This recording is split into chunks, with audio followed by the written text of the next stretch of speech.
అండి welcome back to Manasri channel. ఈ రోజు మన కిచెన్లో పొటాటో స్నాక్స్. బెంగళూరులో అయితే చాలా వర్షాలు పడుతున్నాయి.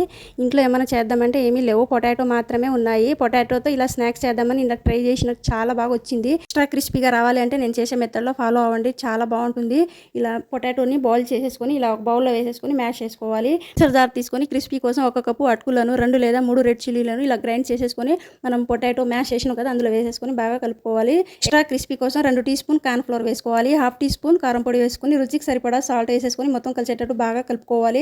చపాతీ పిండిలాగా ఇలా రోల్ చేసేసుకొని ఇలా చాపింగ్ బోర్డ్ పైన మనకు నచ్చిన షేప్లో కట్ చేసుకోవాలి. చూడండి, నేనైతే ఈ విధంగా కట్ చేసుకొని రెడీగా పక్కన పెట్టుకున్నాను. పొటాటోతో స్నాక్స్ చేయడానికి కష్టపడాల్సిన అవసరం లేదు. పొటాటో బాయిల్ చేసుకుంటే చాలు, ఈజీగా చేసుకోవచ్చు. మనం బయట కొనే బదులు ఇంట్లోనే ఈజీగా చేసుకుంటే చాలా బాగుంటుంది.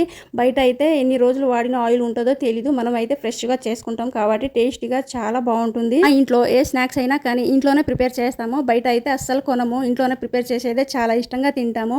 ఆ పిల్లలకి ఎంతో ఇష్టమైన పొటాటో స్నాక్స్ అయితే రెడీ అయిపోయింది. ఈ వీడియో మీకు నచ్చింది అనుకుంటున్నాను. ఈ వీడియో మీకు నచ్చితే 10కి ఎన్ని మార్కులు వేస్తారో కామెంట్లో పెట్టండి. కష్టపడి వీడియోలు చేసిన వీడియో రీచ్ అవ్వట్లేదు, మీరు సపోర్ట్ చేస్తే కదా నేను మంచి మంచి వీడియోస్తో మీ ముందుకు వస్తాను. ప్లీజ్ సపోర్ట్ చేయండి ఫ్రెండ్స్. వీడియోతో మీ ముందుకు వస్తాను. Bye bye.